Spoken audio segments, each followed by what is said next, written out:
¿Cómo de buenos son estos Celtics?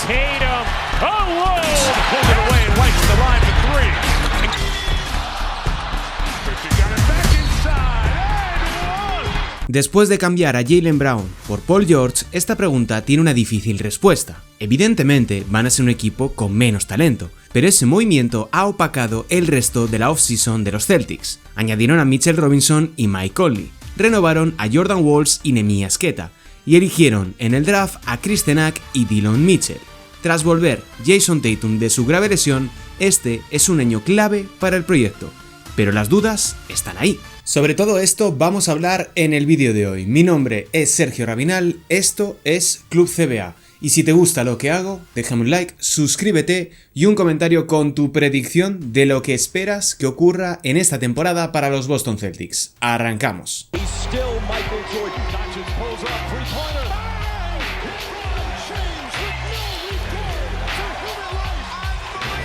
Hola, ¿qué tal? Bienvenidos un día más aquí a mi canal. Vamos a hablar en profundidad de lo buenos que pueden llegar a ser estos Boston Celtics y de las expectativas que tenemos con el equipo dirigido por Joe Mazzulla después del inesperadísimo traspaso de Jaylen Brown precisamente a los Philadelphia 76ers a cambio de Paul George. Una de las grandes noticias de este verano que ha convertido junto con la firma de LeBron James a los Sixers en uno de los principales candidatos y a Boston lo ha relegado a un segundo plano. Pero como siempre vamos a explorar el contexto, vamos a entender qué es lo que han hecho los verdes y desde dónde parten de cara a esta próxima temporada que está a punto de arrancar, bueno, a punto no, dentro de un mes y pico, pero bueno, ya me entendéis. ¿Qué altas han tenido? ¿Qué jugadores son nuevos en la disciplina verde? Pues bueno, desde los New York Knicks llegó Mitchell Robinson junto con Mike Conley, que firmó desde los Minnesota Timberwolves, y por último, la última incorporación fue Paul George a través de ese traspaso desde Philadelphia 76ers. A nivel de bajas, ausencias, el mencionado Jaylen Brown, que pone rumbo a Philly, Nikola Vucevic, que pese a lo mal que jugó en Boston, ha decidido alargar su trayectoria en la NBA retornando a Orlando, Max Shulga, que ha firmado con el Real Madrid, y Dalano Banton, que por ahora no tiene equipo. Mientras que en el draft los Celtics seleccionaron a Chris Tenack con el pick número 27 y a Dillon Mitchell con el pick número 40. De tal manera que la plantilla ahora mismo de Boston estaría, yo creo que con un quinteto titular más o menos predecible. Aunque puede haber ciertas discrepancias en el puesto de 5, yo creo que es bastante seguro que esté repartidas las posiciones de la siguiente manera. En el puesto de base tendrían a Peyton Pritchard, que yo creo que ya es su momento de confirmarse como la principal referencia en el puesto de 1 del equipo verde. En el puesto de escolta tendríamos a Derrick White, que creo que está en una temporada bastante importante para el resto de su trayectoria, está cerca de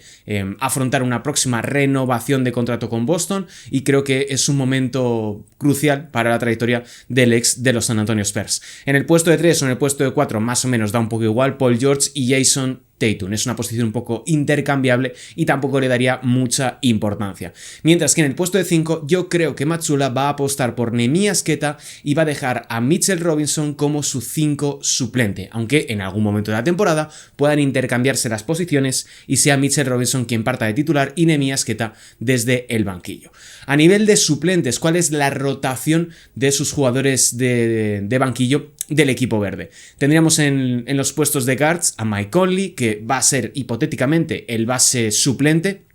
junto con Baylor Scheierman y Ron Harper Jr., que serían, pues bueno, ocupando las posiciones de 2 para sustituir a Derrick White o bien a Peyton Pritchard indistintamente. Como aleros, Hugo González, el renovado Jordan Walls y Sam Hauser, mientras que de 5 suplentes, mejor dicho, tendríamos a Mitchell Robinson, Chris Tenack y Luka Garza. Chris Tenack también puede jugar de 4, pero creo que en esta NBA va a acabar ocupando la posición de pivot con sus 2 metros 11 centímetros. Y como contrato por ahora solamente los Celtics tienen a 2 de los 3 que pueden firmar para esta temporada. Tienen a Dillon Mitchell y a Mari Williams, que continúa de la pasada temporada. Un jugador que tiene muy buena pinta y que quiero ver cómo termina de evolucionar de cara a esta próxima campaña. Vamos con una de las grandes cuestiones dentro de este vídeo más general de cómo de buenos pueden llegar a ser estos Boston Celtics, porque creo que antes de responder a esa pregunta hay que plantearse otra, y ¿es posible sustituir a Jaylen Brown? Es decir, ¿Tienen los Celtics argumentos, jugadores, recursos suficientes como para poder salir del paso de la ausencia de un jugador realmente tan importante para el proyecto de los Boston Celtics casi desde el año 2016-2017, que es cuando debuta en la competición? Pues la verdad es que yo creo que es bastante complicado, creo que es evidente, pero es importante plantearse esta cuestión, y es que esta última campaña, la 25-26 de Jaylen Brown, el jugador firmó la quinta marca de anotación más alta de la historia de los Boston Celtics, con 28,7 puntos de promedio. Una temporada sensacional, que le valió ser All-NBA completamente merecido. Yo creo que se habló demasiado poco del pedazo de temporada que hizo Jaylen Brown, y a pesar de todo esto, yo creo que es un espejismo, y quiero que se me entienda. Me encanta Jaylen Brown, me parece que tuvo una temporada excepcional, pero se produjo en unas circunstancias y en un contexto que es difícilmente replicable. ¿Por qué digo esto? Porque para llegar a esos 28,7 puntos, Jaylen Brown registró la tasa de uso ofensivo más alta de toda la historia de la NBA, con 36,2%. Es decir, más de un tercio de los ataques de los Boston Celtics acabaron en pase de canasta o bien en tiro a canasta de Jaylen Brown. Y esto es algo que difícilmente va a replicar en su nuevo escenario, como son los Philadelphia 76ers. Bien por una cuestión lógica de que es muy complicado que vuelvas a tener una temporada con un 36% de uso ofensivo y más de 28 puntos, como también por el contexto. Va a tener a Joel Embiid, Tyrese Maxey, LeBron James, Billy Jetscom, es decir, es probable que en algún escenario Jaylen Brown puede llegar a ser la cuarta opción ofensiva de un equipo como son los Sixers, y esto complica sobremanera el impacto y la continuidad de un nivel altísimo de Jaylen Brown. Insisto en que Jaylen Brown es uno de mis jugadores favoritos, de hecho diría que es mi jugador favorito a día de hoy en la NBA, pero bueno. Y luego hay otra cuestión importante. En playoffs vimos cómo el rendimiento de Jaylen Brown y el aporte ofensivo y anotador del jugador bajó notablemente, coincidiendo precisamente con el retorno de Jason Tatum a la plantilla de los Boston Celtics. Si en temporada regular había hecho los mencionados 28,7 puntos, en playoffs bajó a 25,1, que siguió siendo el líder anotador del equipo de Massachusetts, pero aquí lo que vemos es una tendencia distinta, porque Jason Tatum pasó de 21,8 tantos en fase regular a 23,3, que es una pequeña diferencia, pero que ya te deja entrever que hay una tendencia yo creo que positiva en el caso de Tatum, de su adaptación de nuevo a la competición después de romperse el tendón de Aquiles en los playoffs de 2025. Jaylen Brown creo que había progresado año tras año, creo que es bastante claro y evidente, y había sido fundamental en el crecimiento, en el asentamiento y en el posterior éxito de los Boston Celtics en ese campeonato de 2024, sin ir más lejos, MVP de las finales de la NBA. Pero creo que esa ausencia de Jaylen Brown va a permitir a otros jugadores alzarse, porque al mismo tiempo considero que este equipo únicamente construido alrededor, o que solamente tenga a Jason Tatum como su principal faro ofensivo, puede acabar haciendo que otros pues funcionen mucho mejor. Y quiero mirar sobre todo a dos jugadores. Uno es Derrick White, que creo que junto con Jaylen Brown pues se vio obligado a tomar muchas más decisiones, a ser mucho más protagonista con balón, y eso desdibujó un poquito la esencia de lo que es Derrick White. Y por otro lado Peyton Pritchard, que para mí va a tener una temporada fundamental de cara a su potencial extensión de contrato a futuro. Es un jugador que se ha revalorizado enormemente desde esa primera renovación que le dieron los Celtics tras ser elegido en el draft, que fue bastante polémica en su momento dentro de la comunidad de los Boston Celtics, pero creo que estamos ante un jugador en pleno ascenso y tiene por delante un año clave para ver si lo que hemos visto, para comprobar si lo que hemos visto de él durante este último curso es sostenible o ha sido de nuevo un espejismo por haber visto cómo aumentaba su peso ofensivo, su uso dentro del sistema, etc. Luego está la cuestión de Neemias Queta, que pinta muy bien. Mitchell Robinson me gusta, aunque vamos a ver cómo de sano puede mantenerse y cuántos minutos puede estar de manera continuada en cancha. Lo mismo con el desarrollo de Jordan Walls, de Hugo González, que a ver qué tal este próximo viernes contra la selección de Portugal en las ventanas de clasificatorias para el Mundial de 2027 con la selección española. Pero bueno, todo esto creo que nos lleva o nos conduce a hablar de el tema central para poder responder a la pregunta que vertebra este vídeo, que es Jason Tatum. Creo que el nivel de Jason Tatum, el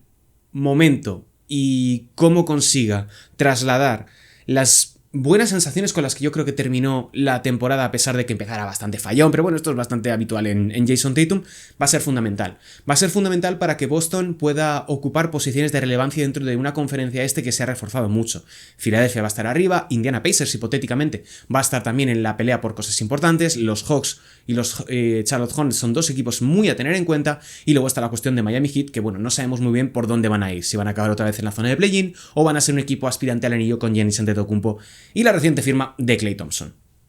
Creo, retornando sobre el tema de Tatum, creo que Tatum es un jugador ahora mismo diferente. Ayer estaba viendo un compilado de highlights de la última temporada antes de la lesión y lo contrastabas o lo comparabas con lo que habíamos visto de él en esta última campaña, en ese lapso de un 20 y pico partidos que llegó a jugar con los Celtics después de retornar, y es un jugador diferente. Pero al mismo tiempo, creo que esta lesión y ese cambio que se ha producido en su juego puede acabar viniéndole bien al desarrollo del proyecto de los Boston Celtics, porque, y esto va bastante relacionado con otro de los temas que hablaré más adelante, que es el caso del desarrollo del sistema ofensivo junto con Joe Mazzulla. Y este Tatum es mucho más lento, es mucho menos determinante en defensa porque no tiene esa explosividad que antaño podía imprimir al juego a la hora de interpretar líneas de pase, de poner el cuerpo, de ir al robo. Creo que ha perdido esa explosividad que le convertía en uno de los jugadores más determinantes en ambos costados del campo, y por otro lado creo que todavía tiene que adaptarse a su nuevo yo, a su nuevo cuerpo, a su nueva manera de entender el baloncesto. Y por otro lado, insisto en que esta salida de Jaylen Brown va a permitir, en mi opinión, ver una nueva faceta de Jason Tatum. Mejor o peor, eso nos lo dirá el tiempo, pero creo que ahora, al ser la figura central del sistema, al no tener, entre comillas, que compartir tanto el balón con Jaylen Brown, aunque yo creo que ambos eran bastante complementarios, pese a que mucha gente y muchos medios de comunicación constantemente nos han estado ametrallando de que no se llevaban bien, de que no congeniaban en pista, de que, pues bueno, eran dos personalidades distintas, pero bueno, tampoco importa mucho si, en última instancia, acaban ganando un campeonato y acaban siendo uno de los mejores equipos de este último lustro. Ahora, bueno, vamos a tener la respuesta a esa pregunta que nos llevan haciendo año tras año los medios de comunicación, especialmente ESPN, de si pueden funcionar mejor juntos, separados, si puede ser Tatum el principal baluarte del proyecto de los Boston Celtics. Y aquí llegamos a un punto importante, como son las analytics, que es lo que nos dicen las métricas avanzadas de esa relación o esa dupla entre Jason Tatum y Jaylen Brown. He echado la vista atrás y he cogido la muestra desde 2020 hasta 2026, 19-20, 25-26, aunque esa última temporada, bueno, la 25-26 ha estado marcada por la lesión de Tatum, la he metido también. Juntos, en más de 11.000 minutos, aunque lo esté proyectando en pantalla, más de 11.000 minutos, casi 12.000, registraron un más 7,5. Ahí hubo plantillas buenas, ahí hubo plantillas malas. Malas como la de 2021, más o menos mediocres como la de 2022, a pesar de ese renacimiento después de la pausa del All-Star. Y luego excelentes como la de 2024 y 2025. Lo curioso, y esto se ha repetido ya mucho a lo largo de este verano, es el contraste cuando solamente estaba Tatum y cuando solamente estaba Jaylen Brown. Cuando estaba Tatum, el registro es de más 9,8 de net rating en prácticamente 8.000 minutos, y solamente con Jaylen Brown desciende notablemente a más 3,7 en 7.317 minutos. Tengo dudas de que Jason Tatum pueda ser increíblemente mejor sin Jaylen Brown, pero sí que es cierto que hay una muestra bastante amplia que nos deja al menos entrever que Jason Tatum funcionaba mucho mejor sin él que cuando estaba únicamente Jaylen Brown en cancha. Aquí hay muchos pequeños asteriscos, hay una escala de grises, no es todo tan sencillo a la hora de mirar, mira, oye, Jason Tatum es mucho mejor, Jaylen Brown es malísimo, no, aquí hay mucho contexto, muchas alineaciones que desglosar, mucho partido concreto contra equipos y rivales, y una última temporada como fue la de los Boston Celtics, donde estadísticamente tanto Derrick White como Jaylen Brown no tuvieron datos brutales, a pesar de ser uno de los mejores equipos de la conferencia este. Así que, por resumir un poquito este último bloque, lo que yo creo que sí que vamos a poder comprobar es hasta dónde puede llevar Jason Tatum a estos Boston Celtics, aunque creo que ahora mismo este equipo está en un momento de transición y todavía tiene que encontrarse y tiene que redefinir un poco su filosofía, su identidad, etc. Lo que me lleva a hablar de, para mí, quizá la figura incluso más importante que el caso de Tatum, como es Joe Mazzulla, que otra vez tiene un reto mayúsculo por delante, porque desde que llegó a la disciplina de los Boston Celtics como primer entrenador, saltando de la nada al todo con esa suspensión de Ime Udoka, lo que hemos visto es una reinterpretación constante de su propia filosofía de juego. Si al principio lo que vimos fue un abrazar de manera muy agresiva, muy explícita el triple, de constantemente estar dividiendo y doblando, encontrando ventajas a través del bote, lo que vimos en esta última temporada, digamos el tramo antes de que regresase Jason Tatum, fue una concentración de juego especialmente en la media distancia para Jaylen Brown, mucho 1 contra 1, un menor peso del pase comparado con anteriores versiones de estos Boston Celtics, y ya cuando retornó Jason Tatum, tanto en ese último tercio de temporada como también en los playoffs ante Philadelphia 76ers, lo que vimos es un aumento del peso del bloqueo directo. Y esto se hila directamente con esa figura que mencionábamos antes de Jason Tatum. Creo que la mejor manera de crecer, de ganar importancia, confianza y todo este tipo de cosas para Tatum pasa precisamente por esto, por el bloqueo directo, por ese tipo de acciones en 2 contra 2, donde él siempre ha resuelto muy bien, tiene una gran capacidad para leer los espacios desde los 45 grados o desde la zona central, saliendo del bloqueo indirecto para recibir en cabecera y atacando desde ahí en un 2 contra 2, se asocia muy bien con Emi Asqueta, también lo hizo relativamente bien en el tiempo que estuvo con Nikola Vucevic y con Luka Garza, porque eran dos interiores que podían tirar de 3, ahora no van a tener ese acompañamiento porque, bueno, he mencionado Luka Garza, que de hecho no lo he metido en la plantilla, pero bueno, no lo tenía en mi guión, pero bueno, lo meteré también en la pantalla, pero bueno, no va a tener a Nikola Vucevic, que es un interior con mucha más capacidad de marcar las diferencias desde el triple, a pesar de que su mejor baloncesto ya haya pasado. Y por ahí yo creo que van a ir un poco los tiros, y creo que Mazzulla va a tener un importante reto por delante, donde jugadores como Jordan Walsh, Hugo González, Sam Hauser, Baylor Scheierman van a ser muy importantes, porque van a tener que conectar esos lanzamientos cuando estén en los 45 grados o bien en las esquinas, esperando a que Tatum, Pritchard o Derrick White tomen la determinación y lean conforme va reaccionando la defensa ante ese 2 contra 2. Si bien es cierto que yo creo que en cierta medida la importancia de la división y la lectura, dividir y doblar, va a seguir siendo muy importante en los esquemas de Joe Mazzulla, porque al fin y al cabo van a ser un equipo muy agresivo en defensa y van a crecer desde ese apartado, lo cual significa que van a darle un mayor peso también a la transición y las jugadas en llegada y en superioridad. Creo que el bloqueo directo va a seguir siendo un aspecto muy importante dentro de los esquemas de Mazzulla, especialmente por eso, porque Jason Tatum es uno de los mejores aleros a la hora de gestionar esas situaciones de 2x2. Aunque si bien es cierto que el elefante de la habitación es Paul George, que es un jugador del cual todavía no he hablado apenas aquí, tanto ni en el canal como en este vídeo, pero lo que necesita Boston es que sea la versión más parecida a lo que vimos de Paul George en 2024 con Los Ángeles Clippers, que fue su última gran temporada, un año donde apuntaba a que íbamos a ver un tercer renacimiento de Paul George. Aquel año hizo 22,6 puntos, lanzó el 41,3% desde el triple, y el físico en los 2 años posteriores con Filadelfia parece haberle abandonado casi por completo. Incluso este último curso, donde estuvo bastante marcado por la cuestión de la suspensión de 25 partidos a finales del mes de enero, que condicionó enormemente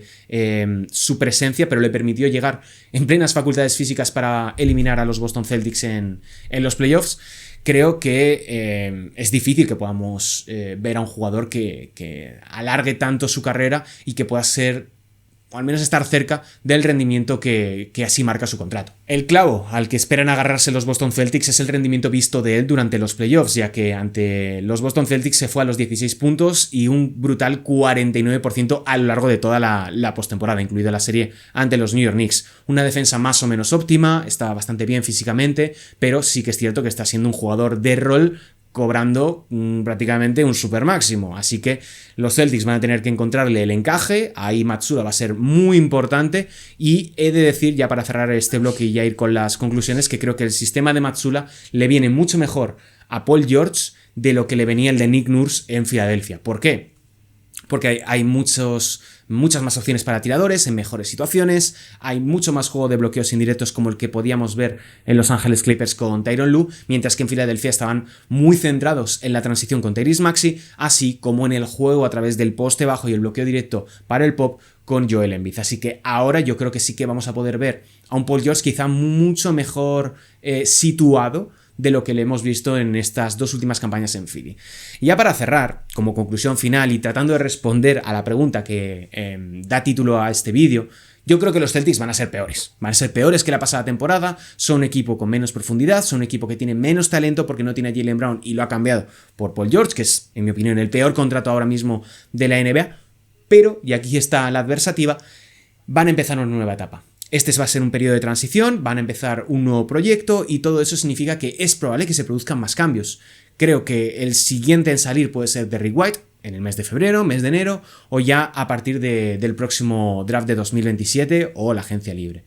Y la clave de todo, la llave que puede abrir la oportunidad de los Celtics de llegar lejos y de hacer una buena temporada con buenas sensaciones es si Jason Tatum está en plenas facultades físicas y todo eso le lleva a ese siguiente nivel y que su recuperación de la lesión del tendón de Aquiles sea más parecida a la que vimos en Kevin Durant, y ahí fue bastante importante el poco tiempo que pasó entre la lesión en el Madison Square Garden y su posterior operación, que apenas duró unas horas, y eso puede ser muy importante para cómo le veamos ahora jugar durante toda una temporada y no saltar en medio de la acción en el mes de marzo, que es cuando retornó esta última campaña. Y me interesa saber, por otro lado, cómo va a encajar Mitchell Robinson, sobre todo la progresión de Hugo González, que creo que tuvo menos minutos de los que pudo merecer, muy inconstante, a veces por una cuestión del contexto de los Celtics, otra porque él todavía estaba adaptándose, pero lo visto de él durante esta Summer League y con la selección española creo que invita bastante al optimismo.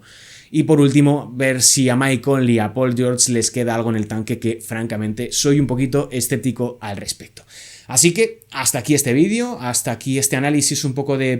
pretemporada de los Boston Celtics, de tratar de dilucidar cómo de buenos pueden llegar a ser. Me interesa saber vuestra opinión, argumentos más o menos sólidos, no simplemente decir son más malos, son más buenos o lo que sea.